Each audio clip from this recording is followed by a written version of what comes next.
23 જુલાઈના રાત્રે 11:30ની આસપાસ બોરવા પોલીસને સંદેશો મળેલ કે સુરેશ ભજીયા પાસે મારામારી થાય છે. સત્વરે પોલીસ ત્યાં પહોંચી ગઈ હતી. સમગ્ર ઘટના આવી છે. ભોગ બનનાર છે ગૌરાંગભાઈ સુરેશભાઈ પઢિયાર. સુરેશ ભજીયાના એ ઓનર છે. એમને વાઘોડિયા રોડ ઉપર એમની બાપુ ચિકન કરીને એક નોનવેજની શોપ આવેલી છે અને ત્યાં બંધ કરી કામ કરવાની ઘેર આવતા હશે તો કોઈ કસ્ટમર ત્યાં એમની દુકાન પર ગયેલા અને કે ભાઈ જમવાનું આપો. સ્ટાફ સાથે થોડી માથાકૂટ કરી અને ફોન ઉપર ભોગ બનનાર ગૌરાંગભાઈ સાથે પણ આ કામના આરોપીએ માથાકૂટ કરેલી. ફોન કોમ્યુનિકેશન થવાથી એકબીજા ઉગ્રાવેશમાં આવી ગયા અને આ સ્થળ પર આરોપીઓને આવવા માટે એમને જણાવેલું અને આરોપી પણ આવેશમાં આવી જઈ ત્યાંથી 2 ગાડી લઈને 4 જણા આવેલા. આવી અને સીધા જે ગૌરાંગભાઈ હતા એમના ઉપર એસોલ્ટ કરેલો અને એમને ગુપ્તી જેવું કંઈક સાધનથી એમના ઉપર વાર કરેલો. 4 ઘા મારેલા છે, જે પાછળ થાપાની સાઈડ અને સાથળથી ઉપરના ભાગે એમને ઇન્જરી થયેલી છે. આરોપી જે છે એ અત્યારે પોલીસ હિરાસતમાં છે. આરોપી પૈકીમાં એક શક્તિસિંહ વનરાજસિંહ રાણા, પછી બીજા આરોપી જે છે એ જતીન જેઠાભાઈ દાગિયા અને ત્રીજા આરોપી છે હેમેક્ષ રમેશભાઈ હોદાર અને ચોથા છે મનીષ શંકરલાલ યાદવ.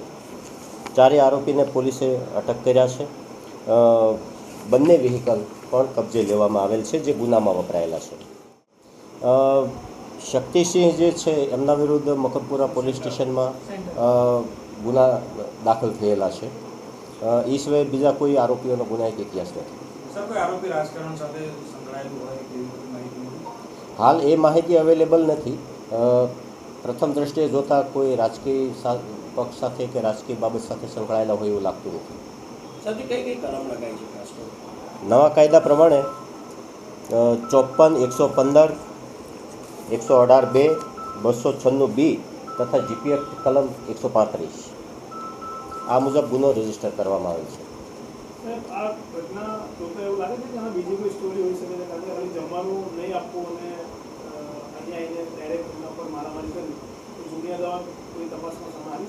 ના, તપાસ દરમિયાન એવી કોઈ જૂની અદાવત સામે નથી આવી, પણ જે ટેલિફોનિક કોમ્યુનિકેશન્સ જે છે એ રેકોર્ડિંગ સાંભળતા એવું લાગે કે કોઈ અદાવત નથી, ખાવાની બાબતમાં મામલો ભીચક્યો હશે. ત્યાં સ્ટાફ સાથે થોડી હાથાપાઈ પણ થઈ હશે અને પછી સ્ટાફે માલિક એટલે કે ગૌરાંગભાઈને ફોન કર્યો એટલે ગૌરાંગભાઈ આ બાબતે એમને ત્યાંથી બોલાવ્યો અને આ એક આખો ઇન્સિડન્ટ બની ગયો છે. જ્યાં મગજમારી થઈ ત્યાંના કોઈ સીસીટીવી કબજે કરે?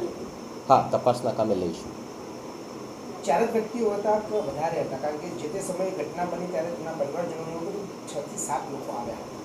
એ દિશામાં સીસીટીવીનું નિરીક્ષણ કરતાં 2 વ્હીકલ અને 4 માણસો એમાં ઉપલબ્ધ દેખાય છે. એનાથી વધારે તપાસ કરતાં જો કોઈ મળી આવશે તો વી વિલ કન્ટિન્યુ. શક્તિસિંહના સોશિયલ મીડિયા પર પોતાના કમરમાં ઘન લટકાવેલી પણ જોવા મળે છે, તો શું એ ઘન ધરાવે છે? એ દિશામાં પોલીસ તપાસ કરશો? હા, બિલકુલ તપાસ કરશું. એ સોશિયલ મીડિયામાં જે ફોટોગ્રાફ્સ કે જે શોર્ટ ક્લિપ અવેલેબલ થશે તો એમાં અમે પોલીસ પૂરતી તપાસ કરશું.